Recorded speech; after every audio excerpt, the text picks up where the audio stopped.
Hey guys, what is up, and I welcome each and every one of you to a new League of Legends video. So a new patch has just been rolled out by Riot, and I want to make this video to help you guys understand and ease your way into this patch without too much confusion and know what to look out for right away.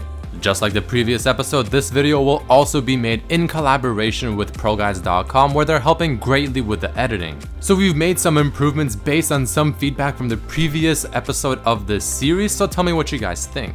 On top of that, now whenever I'm giving the OP rating to a champion, aka a champion that I think you guys should definitely watch out for, I'll also be giving them a 1 to 3 star rating.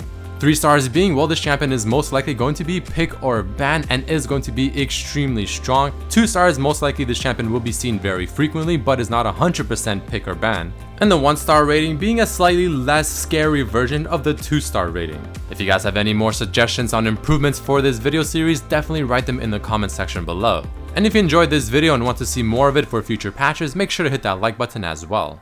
And with all that out of the way, let's finally move into the big changes of patch 6.5. So the very first big change we'll be talking about is going to be Jarvan. I've made a video talking about the buffs he received on the PvE, but it seems like they did go through to the live server. So first off, his W is 12-second cooldown at all ranks. Now before, at rank 1 it was 20 seconds and it only got down to 12 seconds at rank 5. So this is going to be a 1-point wonder ability where you put 1 point into his W and it's probably going to be good to go until you have to put more points into it. But the big change is his ultimate, now also being reduced, but this time in mana instead, being 100 at all ranks rather than going up to 150 before. But now his ultimate will deal AoE damage to every single target that is trapped within the Cataclysm. So this means that Jarvan has now insane potential within teamfights to get more than one person, and his ultimate obviously dealing respectable damage to begin with. So you can almost say that this change is quite cataclysmic for Jarvan. And already starting things off very quickly, Jarvan I will be giving the OP rating to, and I'll give him a solid 2 stars out of 3.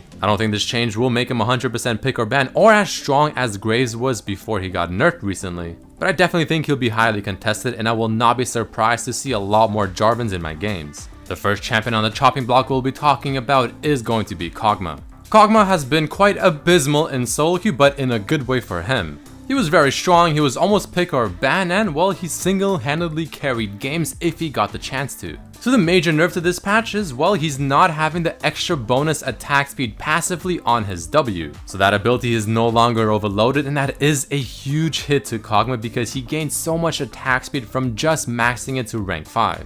So to make up for that and balance Kogmaw out, Riot decreased the mana cost on his Q by just 20 and gave his W some decent flat additional base damage on hit. But the main thing they changed is increasing his attack speed growth stat by just over double, so from 1.5% to 3.5%. Now I have a video talking specifically about this change, so if you're curious as to how much this affects him, I highly recommend checking it out. But all in all, I don't think Kogmaw is going to be overpowered anymore, nor do I think he'll be underpowered. Personally, I actually think this is a fantastic change. I really think this will make Kogmaw a balanced champion now, where if he does get ahead, well, it's going to take more work, but he's still going to be the hyper carry he always was. But it's not as easy anymore, and it's not just simply given to him just from maxing out one ability. Following this, we have a big change happening to Nautilus. Now the change itself isn't anything major, but the reason I have it in the big changes section is because Nautilus is known to be probably the best top laner right now. The nerf happening is quite simple. The damage per wave is being decreased, and the further you level it up, so obviously to level 5, well, the bigger the gap in the difference of damage now. This is made to pretty much weaken his laning phase and not be able to max out this ability, have insane wave clear while also having pretty crazy damage. Because not only did he have some decent damage on his E and wave clear, well, he also was very tanky because of the W shield, and he had a ridiculous amount of CC. So this will definitely not make Nautilus underpowered, and will also put him in a decent spot because at the end of the day, the damage on his E is still fairly good. The major thing about him is, well, the amount of crowd control he brings in so many different abilities, his passive, his Q, his E, and his ultimates. None of that is being changed, so to me, Nautilus is still a fairly good pick. And moving down the line, we have our favorite Spartan, Pantheon. Now this is a champion that has been regaining his former glory in solo queue, just coming out of nowhere and once again being very dominant. But personally, I think that the nerfs on Pantheon are a little too soon by Riot.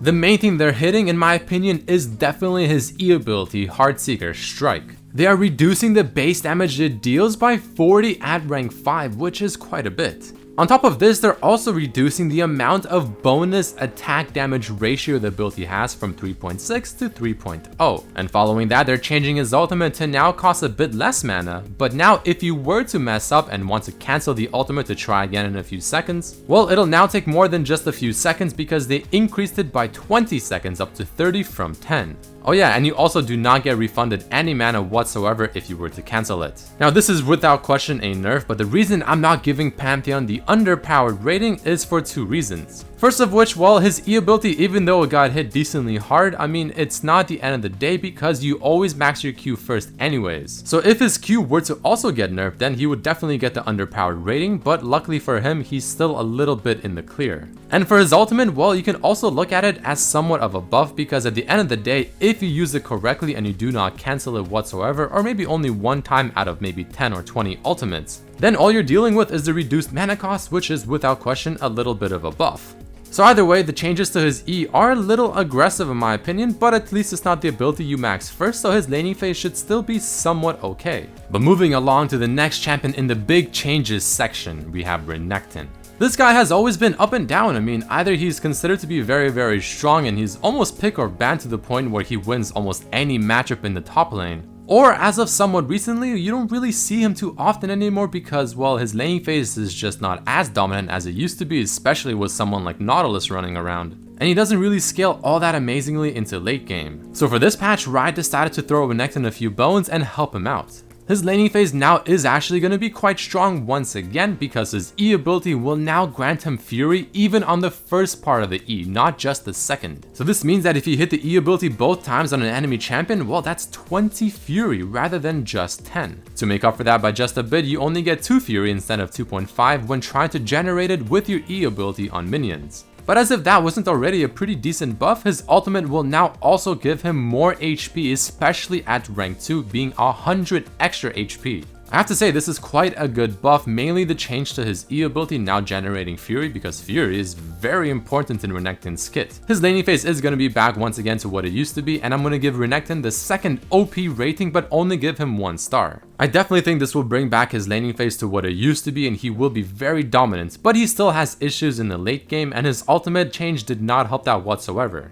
The next champion we'll talk about is going to be a big one, Soraka. She got some pretty hefty changes to the point where you can almost consider it being somewhat of a rework. I'll explain it in the easiest and most simplistic way I can. Her Q's mana cost and cooldown has been heavily decreased so that you can use it more often. Landing it on an enemy will grant Soraka a 4-second heal while slowing everyone hit not just in the center, while the center no longer deals bonus damage. The healing on her W has been decreased, however, if you use the W while you have the rejuvenation buff from your Q on, then you will heal for a bit more. All in all, I think this is a great change because not only is this still keeping Soraka, well, Soraka, but now she's not just some annoying AFK heal bot champion that you can't even kill because she's so far back in the fight. She's a bit more of an aggressive champion now, so in order to make her work, you are gonna have to be a bit more closer to the fights, throwing in Qs so that you empower not only your own healing on yourself, but also your W's healing. I'm not gonna give her an OP or underpowered rating because, well, honestly, I'm not entirely sure. This is something we'll have to keep an eye out to see really just how it plays out. Next on the chopping block, we have Talon. Now, I also made a video talking about the nerfs of this champion. Overall, it's a decent nerf, but nothing you can't recover from if you're at least a veteran Talon player. The mana cost on his ultimate has been increased to 100 at all ranks, while also having his ultimate cooldown at the lower ranks heavily increased by 25 seconds at rank 1. This is supposed to make it a bit more difficult for Talon to get 1 kill and then snowball off of it because the ultimate cooldown was simply too low. This is also supposed to give breathing room to his opponent so that if they were to make one mistake, well, their lane isn't done just yet and you have a bit more chances. Now, contrary to popular belief, I actually don't think this is going to be a big hit to the point where I'll call him underpowered. I mean, yeah, it's still a decent hit and it will definitely make it a bit more difficult to snowball with this champion, but if you are a veteran Talon player and you really know what you're doing, you should still be able to more or less easily find ways to snowball and really just do what Talon does. Because at the end of the day, he's still Talon. He still has his crazy damage, his burst, his AoE, and nothing in terms of damage nor making his playstyle feel different has changed. But now that all of the big changes are out of the way, let's finish off the video by talking about a few small ones. Starting things off with Gnar, his base attack damage has been increased by 3. Nothing completely too crazy, but it will help his laning phase in terms of trading a little bit better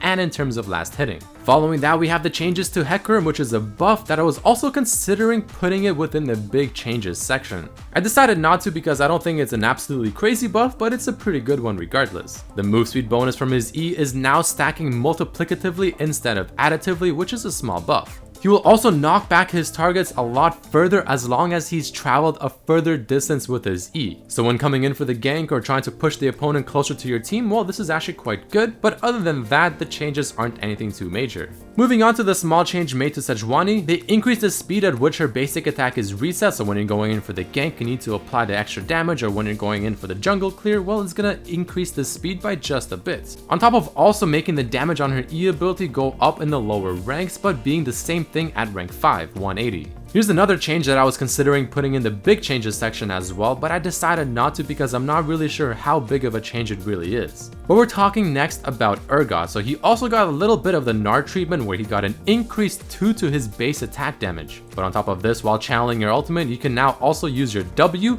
and after you finish channeling and you swap targets, you will fear all nearby enemy units for 1.5 seconds. So maybe having a nice swap in the middle of a teamfight could actually be the difference between winning and losing, but again, it is very situational. Next, we have some changes to Vi, where she will have her mana cost on her E ability cost less at the lower ranks, while simultaneously also increasing the damage that you do with it. Now, they also buffed something else from Vi. Well, I probably would have put her in the big changes section, but since this is the only thing, I decided to keep it in the small section. But having said that, I definitely think you should keep an eye out for Vi because she might slip through the cracks and become a bit more popular once again. And last but not least, we have the Guardian Angel buff. They essentially made it better on champions that don't stack an abundance of HP, so now when you revive, you'll either get 30% of your maximum health back or 700, whichever one is greater, while also having its cost reduced by 200, which is pretty cool. But either way guys, that is about it for this patch rundown, patch 6.5, the OP champions, the buffs, the nerfs, things you should watch out for and things you shouldn't. Quite a bit of changes here, but I really hope you guys did enjoy the video regardless. If you did, definitely hit that like button, share with your friends so everyone else has an idea on what to look out for in this patch. Make sure to subscribe if you haven't. Also, once again, big shout outs to Pro Guys for helping me edit this video. It's a lot of help, and I'll definitely catch you guys for my next video and the next patch rundown video as well. Thank you so much for watching, and I'll see you next time. Peace.